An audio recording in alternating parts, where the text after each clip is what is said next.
Le geste de Musk s'inscrit dans l'histoire longue d'une extrême droite américaine qui était ouvertement philo-nazie dans les années 30. C'est bon, allez, il a tenu 2 minutes 17 avant le petit point Godwin, un argumentum ad Hitlerum, Musk plus loin, Troisième Reich.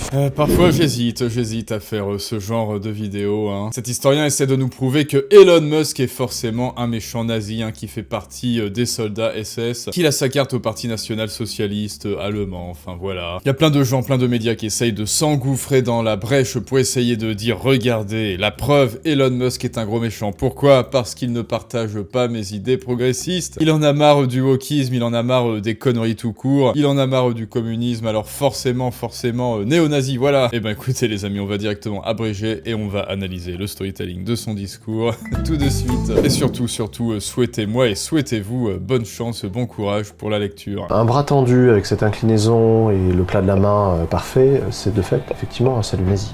Il n'y a aucun doute là-dessus. Et ensuite, la défense qui consiste à dire qu'on exagère, on s'est trompé, ce n'est pas ce que l'on croit, fait partie de la provocation du message initial. Ouais, alors là, voilà, là déjà, deux choses. Il attaque sur déjà l'exécution du mouvement, donc sur la forme. Il tente d'analyser que selon le degré et le radian du bras, et la forme et la qualité de l'exécution suggéreraient qu'en fait, Elon Musk s'est entraîné avant et ferait des saluts nouzi tout le temps, tous les jours, à ses collègues, et qu'il veut évidemment réinstaurer le 5e Reich, bien sûr, et que aux yeux de tous, il a dit, regardez, je fais partie de la Schulz-Staffel, et donc je vous fais un salut nazi parfaitement bien exécuté, avec comme source notre ami historien. Et si Elon Musk, l'intéressé, tente de s'en tirer en disant que c'est de la provocation, eh bien il va rétorquer que cette même provocation fait partie de la stratégie. On est donc dans un parfait raisonnement circulaire, il auto-valide sa thèse, point de salut pour toi s'il t'accuse, vous n'avez aucune possibilité de vous en tirer, un pile je gagne face stupère. Évidemment, quoi que vous lui disiez, en fait vous êtes un néo-nouzi, un fa, plus loin schiste, et puis c'est tout. Et ensuite, la défense qui consiste à dire qu'on exagère, on s'est trompé, ce n'est pas ce que l'on croit, fait partie de la provocation du message initial. Parce que ça permet d'incriminer et d'inculper la bien-pensance, les droits de l'homiste, la gauche, les wokistes, qui s'indigneraient faussement d'un geste tout à fait innocent, donc d'un geste d'amour, de bénédiction du genre humain. My heart goes out to you. Alors que, évidemment, ce n'est pas le cas. Donc ça permet de redoubler le message. Évidemment, ça n'est pas le cas. Pourquoi est-ce que ça n'est pas le cas? Source t'inquiète. Donc là, il nous fait un procès d'intention sur Elon Musk, vers Elon Musk, qu'il aurait voulu provoquer ces pauvres petits gauchistes et wokistes malheureux. Ah, il a envoyé un message d'amour, mon cœur va vers vous. Ah, provocation! Vous avez bien dit que c'était un facho. Regardez, il envoie de l'amour aux gens. Elon Musk est forcément coupable, et s'il affirme qu'il n'est pas coupable, c'est qu'il cache quelque chose, alors il est coupable. Le message est d'accabler encore une fois, les ennemis de l'extrême droite, qui sont les ennemis de M. Musk, puisque M. Musk est ouvertement, et il le dit, d'extrême droite. Là encore, source, où est-ce qu'il est marqué que Musk a dit qu'il était d'extrême droite? Eh ben écoutez, est-ce que Musk a affirmé sur les réseaux qu'il était ouvertement d'extrême droite? Bah après tout c'est Grok, donc Grok est de son côté, et donc Grok aimerait l'extrême droite, donc s'il a dit un jour qu'il était d'extrême droite, Grok nous le dira. Bon, apparemment il ne semble pas que Elon Musk soit d'extrême droite, juste des sympathies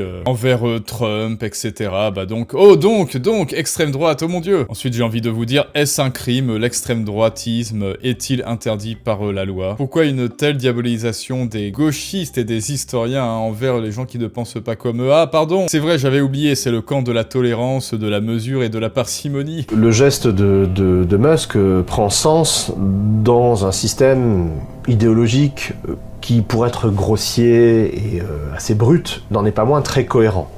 C'est une vision du monde qui est celle d'un jeune africain du Sud, blanc, qui a prospéré sur le malheur et le racisme. Il a prospéré sur le malheur et le racisme. Oh mon dieu, c'est un blanc, il est méchant, c'est un Sud-Africain blanc enfoiré. Si ça avait été un Sud-Africain noir, oui, c'est génial, c'est le minority empowerment. Ce que je trouve formidable, ce sont quand même les vérités assénées comme ça. Alors, comment est-ce que Musk s'est enrichi? Ah oui, il s'est enrichi avec PayPal, puis Tesla, puis Starlink, puis puis... Non, il s'est enrichi avec le roussisme, voilà. Qui a eu de blanc, qui a prospéré sur le malheur et le racisme. Et juste après, je présume qu'il va nous dire qu'il a hérité de plusieurs millions de son père. Alors que quand il est arrivé aux States, il s'est endetté sur 100 000 $ et son père lui a coupé les vivres. Mais non, pas du tout, hein. S'il est milliardaire, c'est grâce à ses parents, évidemment. S'il est devenu riche, c'est parce que son père lui a donné une Rolex. Waouh! Il a transformé 40 000 $ en 40 milliards de dollars. C'est pas mal. Cet historien aurait-il su en faire autant? Je n'en sais rien. Dites-le moi en commentaire.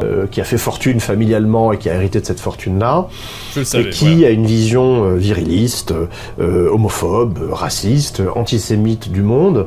Les sources!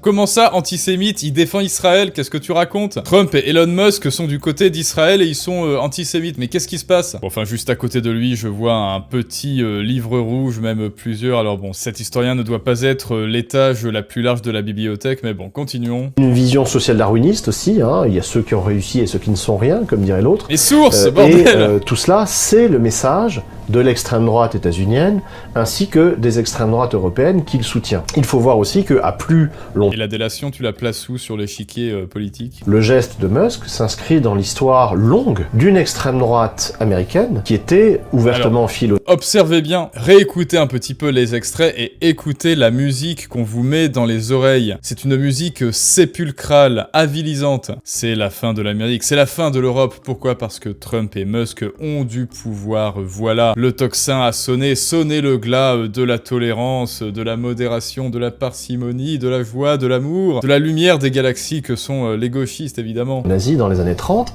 et qui était très puissante. Là où il y a une rupture, quelque chose de très choquant, même dans les standards américains, on va dire, c'est que depuis 1945, en dépit de l'histoire de cette extrême droite nazie américaine, qui avait pignon sur rue, eh bien, depuis 1945, en raison des morts du débarquement, des morts de la guerre, il n'était plus possible de s'aligner aussi ouvertement sur l'héritage du Troisième Reich. C'est bon, allez, il a tenu 2 minutes 17 avant le petit point Godwin, argumentum ad Hitlerum. Allez, Musk, on fait marcher le sophisme par association chez les spectateurs. Musk, plus loin, Troisième Reich. Et du coup, si Musk est complètement néo-nazi, pourquoi est-ce que tu ne l'as pas vu plus tôt au juste? Ça fait quand même plusieurs années, allez, au moins 15 ans que Musk est sur le devant de la scène. C'est déjà un milliardaire. Si ça n'est 20 ans, je crois que c'était dans les années 2000 quand même, qu'il est devenu milliardaire. Pourquoi tu ne t'es pas intéressé à lui là, au juste? Est-ce que tu nous ferais pas une petite réécriture du réel depuis qu'il donne son avis politique? Et qu'évidemment, comme tout gauchiste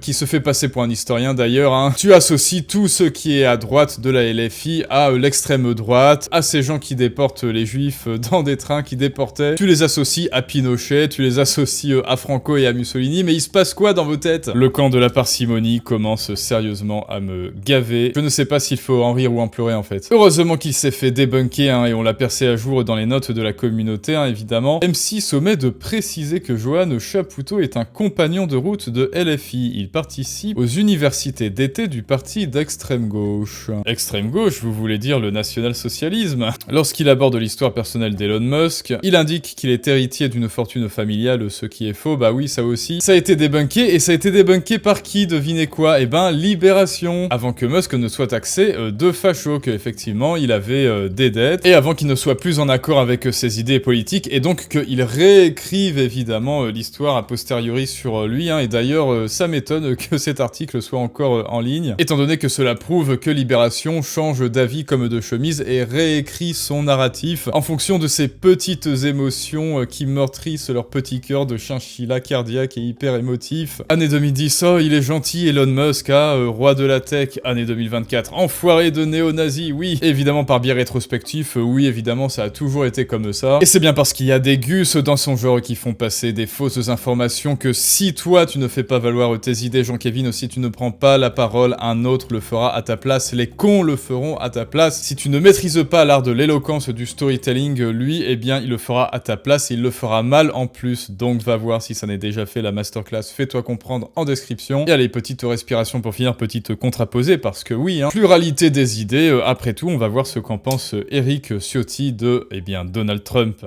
Il y a une extraordinaire énergie. On aime ou on n'aime pas, moi j'aime plutôt, je vous l'avais dit ici. Bien sûr, on s'en rappelle. D'abord, il a été très largement élu, mais on voit la différence entre ce qui se passe chez nous, où on a l'impression que ceux qui nous gouvernent roulent dans une 4L sans GPS, sans climatisation, et que de l'autre côté, ils sont dans la fusée SpaceX. C'est exactement. Vous savez ce que j'ai dit, moi j'avais dit, c'est le bonheur est dans le pré contre Avatar. Ben oui. Et ils signent des décrets sur l'immigration en 1 heure. Nous, on n'a même pas pris les décrets de la toute petite loi qui a été votée il y a 1 an.